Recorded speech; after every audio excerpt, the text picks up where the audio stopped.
Hello and welcome back to the Villa Filler podcast. I'm here as always with my good friend Dan Wiseman. Dan, how are you doing, mate?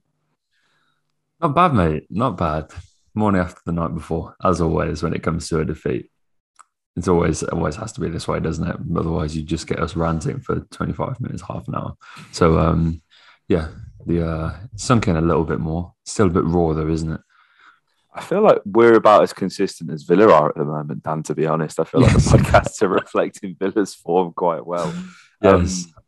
I don't think that one will ever truly sink in, to be honest, Dan. I think it's going to go down as one of them games. It always feels, people say, oh, it's Spursy, it's whatever. This is very Villa. Like, this is quintessential Villa.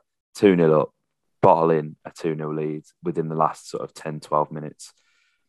That's just, I could never see a way back, especially when Neves was standing over the free kick. Of course, it's easy to say that with hindsight, but watching that, and even though, Neves is probably the first person to admit, Dan, that's the worst free kick he's taken in his entire career. Um, It goes in. it goes in. Villa are left with absolutely nothing to take away from that game. And to be honest, I'm looking at the sort of how would I describe it? I actually don't know how to describe it. Who scored have a sort of a graph to sort of demonstrate the momentum in games. And as you can imagine, for about 80 minutes, it's all in Villa's favour. And then that final 10, the momentum that Wolves had is double that of the highest momentum Villa had at any point in the game. It's stupidly high. And listen, we would be absolutely, completely and utterly delusional to sit here, Dan, and say Wolves didn't deserve anything from that game. That would just be Yeah. a lie. That would just be incorrect. Um, I think what frustrates me is, despite this sort of prolonged dominance, and for the audio listeners, if we even now there's no audio listeners, we don't put that on audio anymore. Sorry, guys. I was doing air quotes. It never felt like Villa were truly on top of this game, Dan, did it? No, I think I think the best way to digest this one, mate, is to go through it chronologically. Mm. We'll and go through it bit by bit. And I think we went with five at the back, which I didn't really want to see, but considering that Traore was out, Bailey was still out, and stuff like that, you had quite a few of our key wingers were missing. I could get it, I could get it, but I never like seeing five at the back at home unless it's like you have a manager that has like, funnily enough, Wolves, who it's sort of ingrained in the philosophy of the club now, isn't it? Is that they will play five at the back. They have done for many years now, and you have a few clubs like that as well. You think back to sort of Conte sides and stuff like that, who are sides whereby, because it's in the manager's philosophy, they set up five at the back at home, and it feels a little bit different. Whereas when you've got someone like Dean, who's for so long gone with a four, and then a switch to the five feels quite different, especially when it's at home. And if you're playing one of the top six, and you can pick whichever six clubs you like, but you know what I'm trying to say, in that if you're playing one of those at home or away, then you can understand it. But in games like Wolves, especially at home, where you feel like you've got to be the more dominant side, you've got to go at them, it does feel a little bit too safe for my liking. And the first half really reflected that. And it felt like the first half against Everton. It felt like the first half against Spurs, where we're playing with this five back, and it just doesn't really. Neither team sort of announces themselves as being dominant, because we've got a five back. We sort of nullify the opposition, but because we have the five back, we can't really get anything going ourselves. And you sort of go in at half time thinking, well, we've not played badly, we've not played well. And you sort of just feel like you're waiting for the inevitable switch to four at the back to change that. But to be fair, look, 3 minutes into the second half, we got the goal. It was a good goal as well. Full credit to John McGinn, and it's good to see Danny back on the score sheet. And once that happened, then McGinn gets his second, and it was sort of all coming up rosy at that point, wasn't it, mate?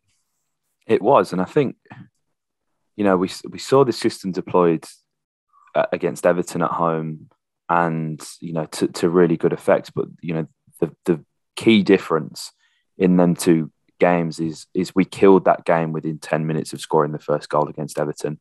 And there wasn't really that sense of urgency. I think after the first goal, Villa were lively. They were up and at it. You could see the sort of, I think throughout the game, Dougie and McGinn were swapping who would be the sort of the one who's going to cover the back four and who's going to sort of venture forward. We saw a bit more of McGinn getting forward in that second half. And of course, he creates that goal. It's a wonderful cross with his right foot. Almost identical actually to the Sheffield United assist for Andre Green. Unfortunately, we were on the wrong end of a comeback against Wolves, unlike that Sheffield United game. But after that, I mean, it's a wonderful goal for Danny Ings. 5 goal involvements now. It's a shame because I think the system is overly reliant on having good wing backs, and I think Cash is probably the better at playing that wing back role out of the two. But I'm going to caveat that because his crossing is just dreadful. It's completely and utterly championship standard delivery that Matty Cash is consistently putting in the box, and that's a part of his game that I really want to see him develop, because we're not seeing Matt Targett get into these positions. And there's been a lot of talk recently about the sort of elbow formation, if you're familiar with it, Dan. James Alcott did a great video about it, and teams, how they're sort of deploying the fullbacks. There's always going to be one more attacking fullback and one who's going to kind of sit back and defend a bit more. And I think that is the case for Villa. So a big criticism from me, Matty Cash, you've got to improve your delivery, because every time he sort of beats the fullback and goes to sort of put a ball in, it's either hard, fast and low, or it's completely floaty and nobody gets it. There's no variation. And, Cash created a lot of opportunities, or could have created a lot of opportunities had his final delivery have been better. And again, we saw him even go for goal twice yesterday. You've got your goal of the season, Cashy. You're not going to get another one. It's just how it works. So yeah, that was kind of frustrating for me. But no, the second goal, I think Villa kind of had earned their look at that point. I think Ollie's shot was sort of looking destined to go in. It was a good block, and McGinn just sort of takes that with real conviction. Of course, it's a deflection. But after that, Dan, as we say, there wasn't any maintained pressure. Villa were nowhere near competing with Wolves. And you could see when they went 2 back, certainly from where I was sat in the Holte, Connor Cody at everyone, come on, we need to give this a go, get forward. And Villa were just so passive after conceding the second goal, Dan.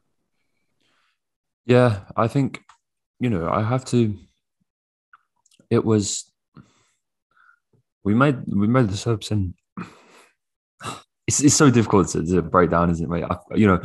I think before we just go into sort of lambasting the team, I want to caveat that the first Wolves goal was actually a good goal. I wasn't really mad that they scored, and I was like, you know what, that was really well worked. I sat there with my brother, and he turned to me and it felt. Do you remember that Andre Schürrle goal against Burnley, where Fabregas he put the paper, and it sort of, not obviously it's that quality, but that's what it reminded me of. And I sort of, I didn't hear too many people around me get particularly angry at any players. I was just sort of like, you know what, that's a fair goal. And it's difficult when that goal goes in. I thought the fans responded well. There wasn't just nerves. The sort of chant went around and stuff like that. But obviously, the doubt enters your mind at that point. And from a player's perspective, the last 10 minutes are just a matter of whether or not you can deal with that sort of doubt and that worry. And I just felt like we lost our heads. I really did. I thought. Buendia, again, this is another criticism of the lineup. I don't know how many more games we need to play him in the middle for him to realise that it's not really his position. I didn't even think he had a bad game yesterday. I really didn't. I've seen some people saying he was really poor. I didn't really think he was that bad. I thought he showed moments of exactly what he can provide and what he will provide once he's in a more comfortable position. But he comes off for Ramsey, who's more comfortable in that position. And I would probably say he's more of a system player. I think that's, given that it's a more natural position for him, you bring Marvelous and Nakamura on, and thereby you're in a position where it's the 80th minute, you had a 2-goal lead, you have Nakamura on the pitch, you have Jacob Ramsey on the pitch, and you have 5 defenders. For people that are having a go at Dean Smith, surely that's all he can do. Surely, in terms of seeing out a game, then that's the that's the game plan. You know, once you have that amount of defensive stability on the pitch, the trust is all on the players to be able to carry out the rest of the game. And Dean Smith can't go on and clear that ball for the second goal. John McGinn just needs to get rid. And we tried to do that a few games. And I don't know about you, mate, but I felt like the passing was so sloppy for 90 minutes yesterday. Felt like we gave the ball away so many times. And John McGinn just needs to get rid. Dean Smith can't go on and do that for him. We can see the goal. It's an absolute shambles. And then the third goal, and this was a sort of consistent theme whereby Adama's running at the defence, and it's not even like anyone can tackle him. No one could foul him. It happened throughout the game. Do you remember in the first half where Martinez made that save in front of the Holte end? He's like, all right, Dougie, take him down. All right, John, come on, take him down. Tyrone, take him down. Ezri. And then before you know, he's still on goal, and it happened again. And it took young Jacob Ramsey to step into that situation and finally bring it down. And by the time he could, he's 20 yards out. And as soon as you see Ruben Neves pick up that ball, the Wolves fans pick up, and you think, shit.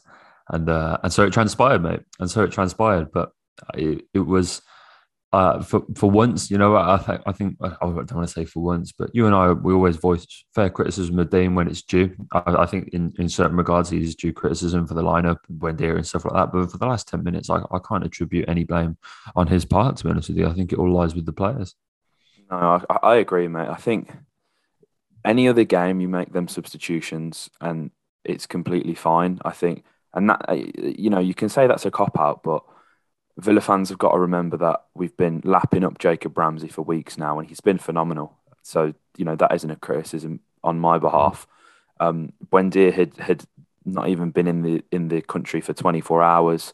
I think it's a completely different story with Martinez. I think, yeah, you know, it's potentially still going to be jet lagged, but all he's got to do is stand there. Of course, he's got to remain concentrated, but there's a lot less physical demand on Martinez. So, you know, bringing off Buendia, it made sense. I thought he was probably, by John McGinn, our man of the match, though. He's such a workhorse. He appears here, there, and everywhere with the ball. There was a few times he did a nice little spin out from, you know, in front of our own box to sort of instigate a counter attack as well. That bit of flair that, you know, we've missed with, you know, who leaving. So, you know, to bring Buendia off, it doesn't surprise me. Kashi had a strain on his thigh, got to come off as well. And you know, with Dougie, you can't expect him to play all them games as well. After, you know, albeit didn't really play for Brazil, but the sort of 18-hour flight or whatever the hell it was that he'd been on not so long ago, it should come as no surprise. But yeah, you know, we've been lapping these players up, mate. Ashley Young as well, for one. In no way was any of this his fault, despite conceding straight after the sub. But, you know, he's a player who has been fantastic in games, Brentford, Newcastle, when you think about them games that Villa have played. So it's just one of them ones, really. And you've got to hope that it doesn't become a regular thing. And I don't think it will be. But what was worrying, Dan, is given the leadership that was out there on the pitch, Danny Ings, Tyrone Mings, you know, even Ashley Young, you know, for the short time he was on the pitch, that no one could just sort of pick Villa up from that. That's what worries me. And again, you know, you have to give a massive amount of credit to Austin McPhee for the sort of revolutionary approach to set pieces in regards to attacking. But Jesus Christ, Austin, do you know how to defend set pieces? Like, yeah, because for sure, mate. a lot of defending from Villa today, from yesterday, from them set pieces was wholly unacceptable. And to talk about Adama again, I appreciate there's probably only one man in the club that has the upper body strength to compete shoulder to shoulder with Adama Traore, and that is probably Tyrone Mings. So what do? You go for the legs. You take the cards. You take the foul. It's unfortunate that JJ will be sort of maybe remembered in that for you know, being the one who's given away the free kick. But what's he supposed to do there? He'd already danced past 5 players. Like, he has to do it. Somebody has to firm it and just go for the ankles. Nobody is mocking me like that, Dan. I'm not having anybody run at me and have my players half-ass a challenge and weave through. Because, you know, Adama is a bang average player. Let's make that clear. He's bang average, and we made him look world class yesterday. which is quite worrying. As well, I don't know if you saw, Dan. There's this guy who sits right at the front of the whole end, and he gives it out to players every single time, and it's quite boring, to be honest. I just think, mate, just enjoy the game. And he was giving it large to Adama when they had a corner, which would have been in the first half, which they're up by the whole end. He's giving it large, and Adama just kind of looks at him, sort of licks his lips, smiles at him, and almost offers him out. He's like, "Come on, I'm here, you're there," which you've got to respect Adama for. I was like, why are we getting so vexed about Adama Traore? Mate, he was crap. He left. He's been crap everywhere else he's gone. He's irrelevant. Yeah, mate, he does. This is the thing. He plays with the real bonnet, being his bonnet when he plays against us, doesn't it? You can see that he wants to do something. But he's never going to, because he's... Well, this is the thing, is that you spoke about those leaders a second ago, mate. McGinn showed up. I thought, Mings... He got a bit frantic, didn't he? I'm going to put that politely. There was a few moments in the second half where he was slicing clearances, like he was getting vexed, he was getting caught out of position too high, giving the ball away, and you sort of think, he has the ability as this really imperious figure. He can play such cool football when he wants to, but this was before we'd conceded. And he was starting to slice these clearances, and it's like when... your 6'5" centre half wearing the armband that's so well spoken is usually so cool in those situations, starting to do those things. I don't think that you can look too far away from that, to be honest with you. I think we are defenders of Tyrone Mings on the podcast, but we're not as delusional as some maybe, mate. But I think he's due a bit of criticism there, because there were sometimes it's like, Ty, what are you doing? You don't need to just calm down, man. And when he's doing that from sort of 60 minutes onwards, it's then in that back line when he's the marshal, and you've already seen him starting to do that for 20 minutes before you've already conceded. I don't think that helps, mate. No, I think, again, it kind of comes back to the system there, Dan, and the sort of average positions will sort of back us up here. A lot of the time, Axel didn't have anything to do, which kind of begs the question, why are we playing a 3 if one of our defenders is just sort of roaming and trying to find something to do? You just got to look at how close Huang Lee Chan and Adama were throughout all the... They were essentially holding hands throughout the whole game, and for whatever reason thought that they were going to get luck from standing on Ezri, which, let's be honest, never going to happen. Ezri was imperious as ever, but at half time for me is when you have to change things. And I know Villa ended up going on top just after half time and stuff, but Wolves aren't going to change from a back 3. We have the flexibility to go and deploy a 4-2-3-1 or a 4-3-3 and really change the whole outlook on the rest of the game. Really dictate the game, have a lot more possession, look to drag the sort of outside centre backs out of position, because we didn't do that at all. You just have to look at the sort of average positions for Villa. You've got Watkins, Buendia, and Ings all right on each other, and there's so much space to be exploited, yet they're sort of clustered right in the middle of the pitch. It confuses me. And again, as I say, Axel, very much a spare part for a lot of this game, so you can easily pull him off and put an El Ghazi, a Philogene Bedason, a Cameron Archer, whatever, just completely change it up. And that was my criticism of Dean against Tottenham as well, Dan. It was clear that the back 3 was getting us nowhere in that game. And had we have switched to a 4-2-3-1, we would have really sort of gained a foothold in that game. We were still probably lost, but made us a much stronger account for ourselves in that game. And that does worry me. And again, Dan, we always say this, is it too much faith in his players, or is it sort of lack of managerial nous?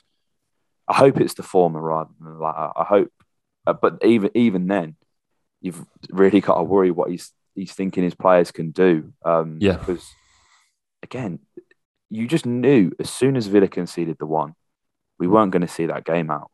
You just knew, and I feel like that really did sort of go through the players. I feel like they felt that through the crowd. But again, it's kind of that's a 50-50 relationship. The players have to give us confidence, and we have to give them confidence. And I feel like no one was reciprocating that, which is a shame. But Dan, again, as well, the fact that Danny Ings is only 5 goal involvements, 3 goals, 2 assists, is shocking.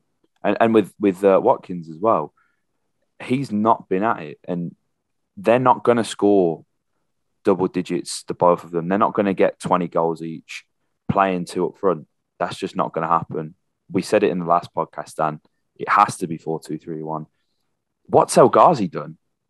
Yeah. What has this man done to not start? Surely, Emi Buendia is naturally a right winger. Of course, I think he does have the capabilities to operate in that sort of central role as a quote unquote 10. But why is it not a 4-2-3-1 with El Ghazi, Watkins or Ings, and Buendia as your front 3? It's interesting, isn't it? It's interesting. I mean, to be honest with you, mate, it does worry me when you hear people say, like, I'm going to say, like, oh yeah, like Watkins, he can only play up front on his own or something like that. And he's like, you're a Premier League footballer and you're a striker. You should be able to operate in either a 1 or a 2. You've reached the top of the game. Are you telling me Ollie Watkins was playing up front on his own for Exeter? I mean, in the comments, if anyone knows, I don't know. This is a bold assumption, but I don't know too many teams that don't go 2 up front in the lower league. Surely, at some point, like in many points of his career, Ollie Watkins is going to play with those strikers up front. It's like you have to be able to make that work. Surely, it's like that's why we've bought Danny Ings. We haven't surely like it feels criminal going into a game with Ollie or Ings on the bench. But you're right, mate. It's coming to the point whereby you've got to start to look at benching ones because it's not getting the best out of Ollie. And to be honest with you, I feel sorry for Danny because you're coming up towards an England call-up as he was just a few weeks ago. He's done well. A few goals, an assist, gets another one today. Ollie Watkins comes back into the Villa team, gets 1 goal at Spurs, and he gets called up ahead of you. You've been, from a selfish point of view, I'm sure he was very happy for Ollie, but surely he's looking at that thinking, like, what? How can we come at the same club? I've outperformed him all season. He's come back into the team off an injury, got 1 goal, and he's getting called up to the England squad ahead of me. It's like I think he's got a right to be a little bit aggrieved there, especially he was getting call-ups not too long ago. So I think I'm actually in the Danny camp at the moment. I think he's working harder than Ollie. The amount of pressures and stuff, the amount of times you see Danny Ings in our own half, whether that's because he's being asked to do it more so than Ollie or whatever. But I think at the moment you've got to back the striker with the better numbers. I know what Ollie can do. I'm his biggest fan, but at the moment you can't. You put the 2 records side by side. You look at what Danny's done for this team this season compared to Ollie, and I don't think it's a contest. I think if you go to 4-2-3-1, unfortunately for Ollie, it's got to be Ings up front, and I think we will. I think after the charade that was the last 10 minutes against Wolves, it was awful. I don't think we'll go back to a 5 at the back again. I think we will go back to what we know, what worked so well at the Emirates last season, and for Arsenal on Friday, I think we'll be back with the 4. Well, that's the thing. Look at any of our past 4, maybe 5 meetings against Arsenal. We've gone for it. We've really thrown the kitchen sink at it, and we've got something. And I feel like every sort of 7 games, it feels like Arteta's finally turned the corner, and then they're losing. Now is the time to put them back in that cycle, Dan. Now is the time. Villa have to go all out against these guys, and I think Ings has to edge Watkins purely because he's the more natural finisher. And that'll come with time, I think. And again, that's no slander on Ollie. We absolutely love Ollie Watkins here at the Villa Villa. And, as does pretty much every single Villa fan. If you don't like Ollie Watkins, then football just ain't for you. But Danny Ings has to edge it for me. He scored plenty of goals against Arsenal as well. And I just feel like you have to, sort of play to your best players' strengths. And of course, with Danny Ings, that is score goals. So what do? You have to put players around him that can supply him with chances. So what does that mean? You have to play with wingers because wing-backs just aren't doing it. And that we've proven that over the past 6 games where we've played this system. The proof's in the pudding, Dan. The XG 1.06 to Wolves 1.70. Of course, a deflected goal will account for like practically nothing. But the minute Villa delivered a quality ball into the box, they scored. And who scored it, Dan? It was Danny Ings. What does that tell you? Mm-hmm. What does that tell you? So listen, Arsenal's going to be very tough, Dan. They play Crystal Palace tomorrow at 8 o'clock. It is a Friday kickoff as well. So hopefully the sort of short time between the games will hamper Arsenal and do Villa some favours. But I think there's going to have been some soul searching going on this week, Dan, for Villa. Yeah, I agree, mate. But yeah, I think, wouldn't it be Villa to go and beat Arsenal? That would be so Villa, wouldn't it? So you can't rule it out, mate. No, you can't, mate. So hopefully Villa can get that done. And guys, we'd just like to thank you for all your support again. I know a lot of people didn't watch the last podcast. Understandable, we lost. And probably a lot of you guys aren't going to be wanting to watch this one. To all of you who have listened, have made it this far, let us know by hitting a like on this podcast and commenting your thoughts in the comment section. Let us know how you're feeling after that, if you're still hurting, and what you're thinking about Arsenal next. We'll be keeping our eyes peeled on that game tomorrow night, Dan. That is for sure. But yeah, as I say, if you enjoyed this, hit the like button, comment your thoughts below, and subscribe for more. Up the Villa.